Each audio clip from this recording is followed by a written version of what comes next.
Good evening. आज अपने इस लेक्चर में मैं बात करूंगी केंद्रीय वृत्ति की मापों या मेजर्स ऑफ सेंट्रल टेंडेंसीज की। मनोविज्ञान में हमें जो भी प्रदत्त प्राप्त होता है वो प्रदत्त अपने आप में हमें बहुत ज़्यादा कुछ सूचना नहीं देता है। किसी निष्कर्ष पर पहुंचने के लिए, प्रदत्तों को व्यवस्थित करने के लिए और उनसे कोई सूचना प्राप्त करने के लिए हमें इन प्रदत्तों पे कोई न कोई किसी न किसी प्रकार का सांख्यिकी विश्लेषण करना ही पड़ता है। सांख्यिकी विश्लेषण के आधार पर ही हम उस प्रदत्त से कोई सूचना प्राप्त कर पाते हैं और जिस प्रतिदर्श पर हमने इस प्रदत्त का संग्रह किया है उस प्रदत्त के बारे में, उस प्रतिदर्श के बारे में किसी निष्कर्ष तक पहुंच पाते हैं। किसी भी प्रदत्त का विश्लेषण करने के लिए बहुत तरह के सांख्यिकी विधियों का प्रयोग किया जाता है। उनमें एक विधि है केंद्रीय वृत्ति की माप, मेजर्स ऑफ सेंट्रल टेंडेंसीज। जैसा कि नाम से ही समझ में आ रहा है, केंद्रीय वृत्ति की माप, मेजर्स ऑफ सेंट्रल टेंडेंसीज। इस सांख्यिकी में हमें जो भी प्रदत्त प्राप्त होता है उस प्रदत्त की मुख्य विशेषताओं या केंद्रीय विशेषताओं का पता लगाया जाता है। दूसरे शब्दों में हम कहें तो हमें जो भी प्रदत्त प्राप्त होता है उस प्रदत्त का मध्यमान कितना है, मध्यांक क्या है और बहुलांक क्या है, इसकी गणना की जाती है केंद्रीय प्रवृत्ति के अंतर्गत।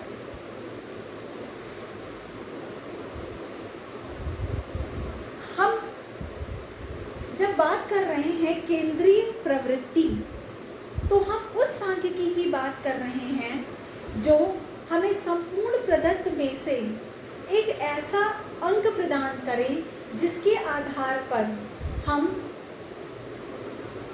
पूरे के पूरे प्रतिदर्श के बारे में किसी निष्कर्ष पर पहुंच सकें।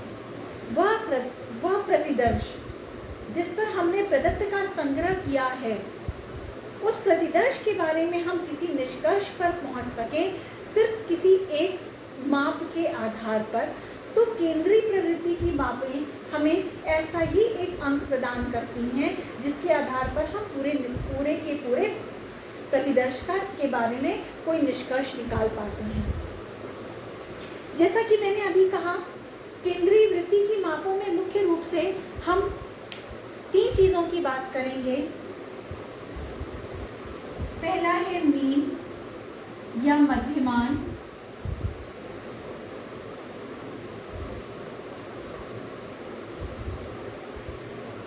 दूसरा है मीडियन या मध्यांक,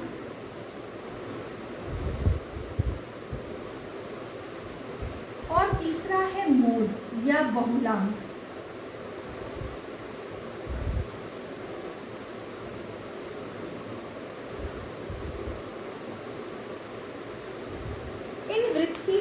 केंद्रीय वृत्तियों के जो नाम हैं, ये नाम ही अपने आप में हमें बहुत कुछ सूचना दे जाते हैं कि हम असल में किस तरह के सांख्यिकी की गणना करने जा रहे हैं।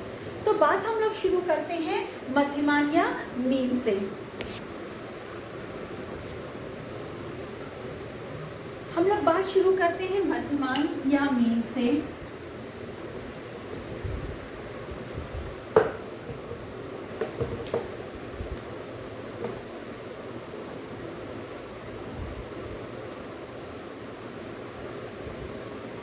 मीन, जिसको कई बार अर्थमेटिक मीन या गणितीय औसत भी कहा जाता है।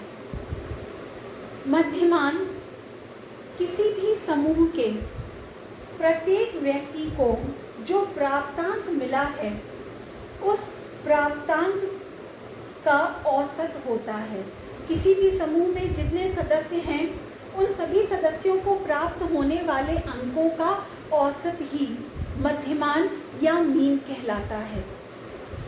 इसकी गणना के लिए हम समूह के सभी व्यक्तियों को प्राप्त अंकों को समूह में व्यक्तियों की संख्या से विभाजित कर देते हैं। इस प्रकार हमको किसी भी समूह का मध्यमान मिल जाता है। मध्यमान या मीन की गणना की जाती है समूह में जितने व्यक्ति हैं उन सभी को प्राप्त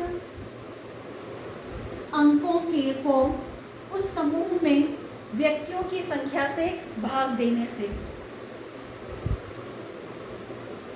यहाँ x लोगों का प्रतिदर्श में जो सदस्य हैं उन लोगों को प्राप्त अंक x है। समेशन x का मतलब है सभी के अंकों का योग और यहाँ n उस समूह में लोगों की संख्या है। तो इस प्रकार मध्यमान की गणना करने के लिए हम प्राप्तांकों को जोड़कर कुल सदस्यों की संख्या से भाग दे देते हैं। ये हम तरीका तब लगाते हैं जब हमारे पास जो प्रदत्त होता है वो प्रदत्त असमूहीकृत होता है। जब प्रदत्त असमूहीकृत होता है तब हम समेशन x/n इस फॉर्मूला की इस सूत्र की सहायता से मध्यमान की गणना करते हैं। असमूहीकृत प्रदत्त का मतलब क्या है? जब हमारे पास रॉ डेटा हो, जैसे हम मान लें कि हम एक समूह है जिस समूह में लोगों की संख्या या n = 10 है और हमने इन 10 लोगों के ऊपर कोई अध्ययन किया और उस अध्ययन में हमें कुछ इस तरह का परिणाम प्राप्त हुआ।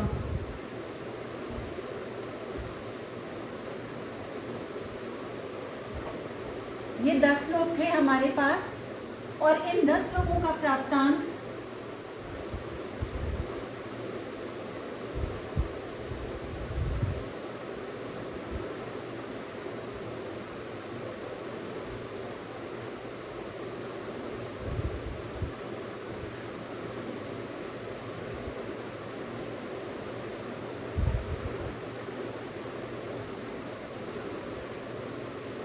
चालीस, 36, 31, 44, 35, 37, 41, 39, 44 और 43 ये हमें परिणाम प्राप्त हुआ इन 10 लोगों पर कोई भी अध्ययन करने के परिणाम स्वरूप। अब हमको इस प्रदत्त का मध्यमान निकालना है, या हम दूसरे शब्दों में कहें तो हमें यह जानना है कि ये जो 10 लोगों का समूह था, इस समूह ने को औसतन कितना अंक प्राप्त हुआ।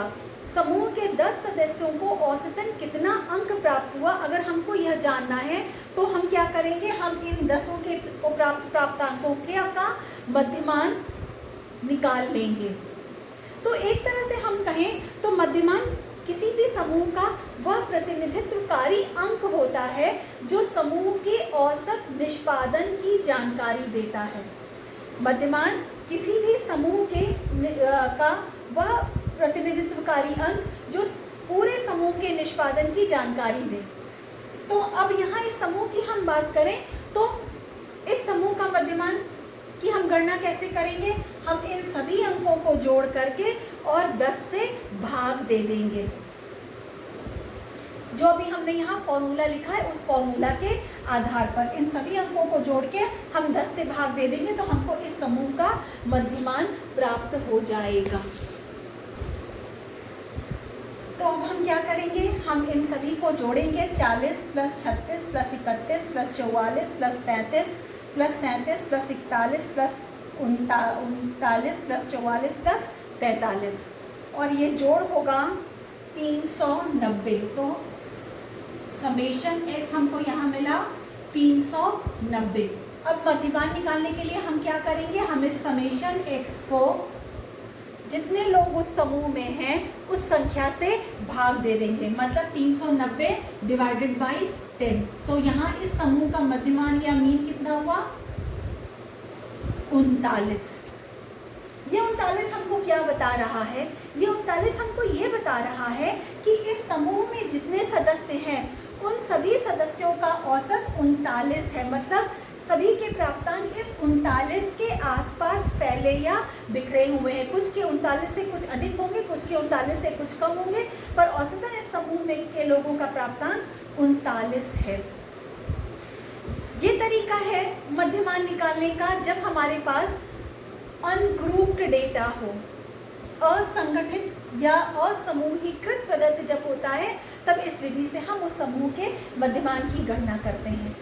अब अगर समूहीकृत प्रदत्त हमारे पास हो, तब उस समूह का मध्यमान हम कैसे निकालेंगे, आगे हम लोग इसकी चर्चा करेंगे। जब हमारे समूह में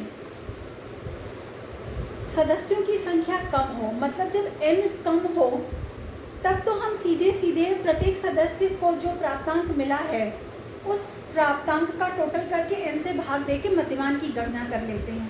पर कई बार n बहुत ज़्यादा होता है, समूह में सदस्यों की संख्या बहुत ज़्यादा होती है।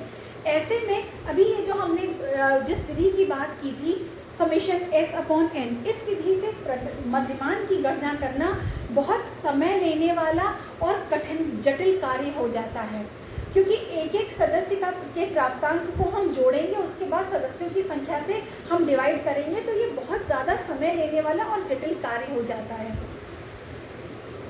तो ऐसे में किया ये जाता है कि इस पूरे प्रदत्त को आवृत्ति वितरण के रूप में व्यवस्थित कर दिया जाता है। आवृत्ति वितरण के रूप में कैसे व्यवस्थित किया जाता है, इसकी चर्चा हम लोग आवृत्ति वितरण वाले क्लास में कर चुके हैं। तो यहाँ हम सिर्फ ये बात कर रहे हैं कि जब बहुत बड़ा प्रदत्त हो, समूह बहुत बड़ा हो, तो उस स्थिति में मध्यमान निकालने के लिए पहले पूरे समूह को आवृत्ति वितरण के रूप में व्यवस्थित कर दिया जाता है और फिर उस आवृत्ति वितरण के आधार पर मध्यमान की गणना की जाती है। आवृत्ति वितरण के आधार पर, या दूसरे शब्दों में हम कहें तो जब हमारा प्रदत्त समूहीकृत हो, ऐसी स्थिति में मध्यमान की गणना दो तरीकों से की जाती है। एक जिसको हम लघु विधि कहते हैं और दूसरा जिसको हम दीर्घ विधि कहते हैं। एक लॉन्ग मेथड और दूसरा शॉर्ट मेथड। तो जब हमारे पास समूहीकृत प्रदत्त या ग्रुप्ड डेटा होता है,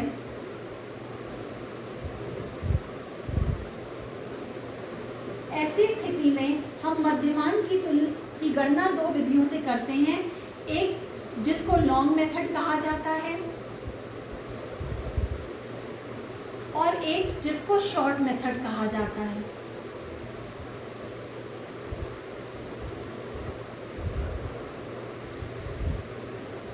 लॉन्ग मेथड और शॉर्ट मेथड ये दो तरीके हैं मध्यमान की गणना के लिए, तब जब हमारे पास समूहीकृत प्रदत्त हो।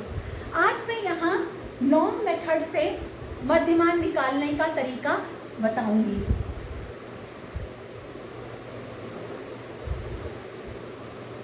जब ग्रुप्ड डेटा हो, तब लॉन्ग मेथड से मध्यमान निकालने का जो सूत्र है वो सूत्र होता है m is equal to summation f into x by n, जहाँ f किसी भी वर्ग अंतराल की आवृत्ति और x उस वर्ग अंतराल का मध्य बिंदु। तो सभी वर्ग अंतरालों की आवृत्ति और उस वर्ग अंतराल के मध्य बिंदु को गुणा करके इन सब गुणनफल का योग कर लिया जाता है और उसको जब n से हम डिवाइड करते हैं तो हमको मध्यमान प्राप्त हो जाता है। f किसी भी क्लास इंटरवल की आवृत्ति और x उस क्लास इंटरवल का मध्य बिंदु। एक उदाहरण से मैं अपनी बात और क्लियर करती हूँ। मान लीजिए हमारे पास एक ऐसा डेटा है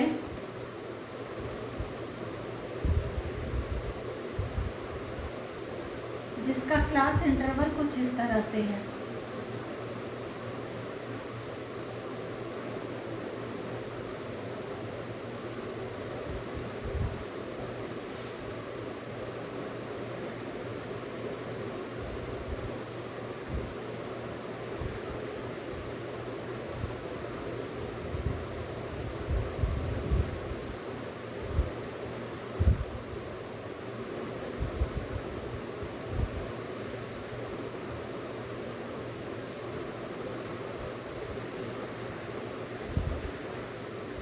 क्लास इंटरवल 25 से लेकर के और 55 तक फैला हुआ है और आवृत्तियां कुछ इस तरह से हैं।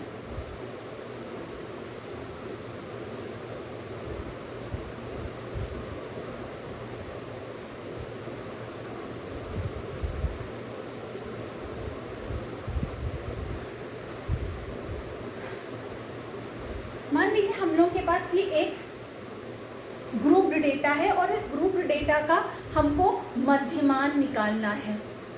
कैसे निकालेंगे? सूत्र क्या कह रहा है? सूत्र कह रहा है कि हमको हर वर्गंतराल की आवृत्ति को उस वर्गंतराल के मध्य बिंदु से गुणा करना है। तो सबसे पहले हमको क्या करना होगा? ये मध्य बिंदु पता करना होगा, ये x हमको पता करना होगा सबसे पहले। तो सबसे पहला स्टेप हम क्या करेंगे? सबसे पहला हम स्टेप ये करेंगे कि हर वर्गांतराल के मध्य बिंदु की गणना करेंगे। मध्य बिंदु की गणना कैसे करेंगे? हर क्लास इंटरवल का जो बीच का बिंदु होगा, मिड पॉइंट होगा, वही उसका मध्य बिंदु होगा। किसी भी क्लास इंटरवल का जो बीच का अंक होता है, वही बीच का अंक उसका मध्य बिंदु या x होता है। जैसे पहला हमारा क्लास इंटरवल है 51 से 55, तो 51 से 55 का जो मध्य बिंदु होगा, वो मध्य बिंदु जो बीच का अंक होगा, वो बीच का अंक ही मिड पॉइंट या मध्य बिंदु होगा। अब इसका मिड पॉइंट हम कैसे निकालेंगे? मिड पॉइंट निकालने के लिए, मिड पॉइंट या x निकालने के लिए आप करिए ये कि इस क्लास इंटरवल का जो न्यूनतम अंक है और जो अधिकतम अंक है, उन दोनों को जोड़कर हम 2 से भाग दे देंगे। तो मिड पॉइंट या x कैसे निकलेगा? पहले वाले क्लास इंटरवल की हम लोग बात करें, 51 प्लस 55 डिवाइडेड बाई 2, तो ये कितना हो गया? 53। 51 प्लस 55 डिवाइडेड बाई 2,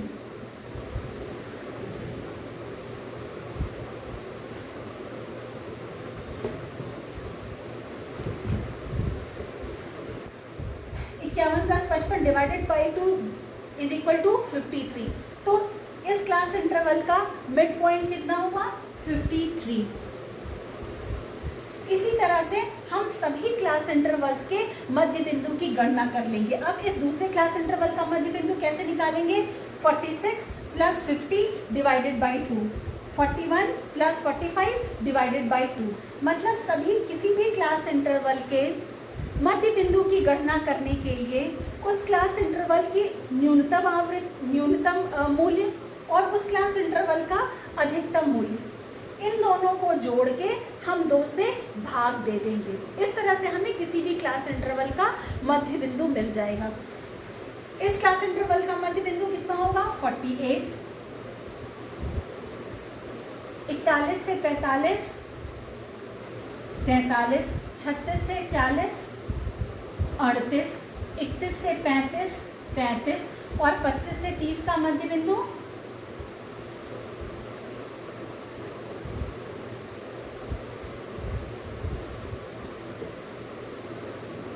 ये 26 से 30 होगा। 5 का क्लास इंटरवल हमने लिया है।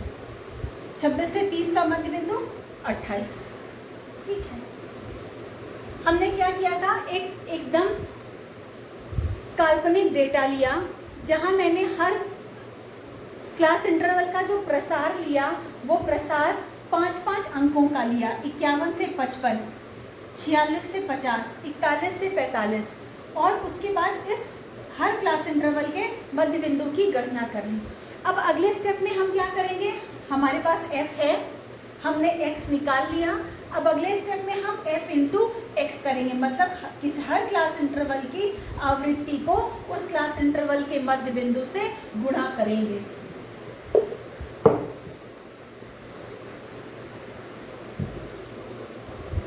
तो हमारा अगला स्टेप क्या है?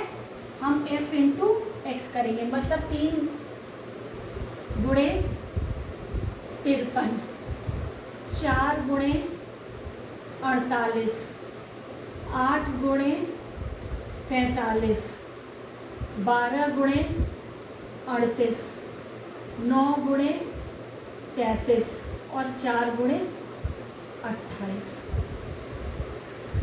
अगले स्टेप में हमने f इंटू एक्स कर लिया। अब इस f और x का गुणनफल निकाल लेंगे। इस f और x का हम गुणनफल निकाल लेंगे।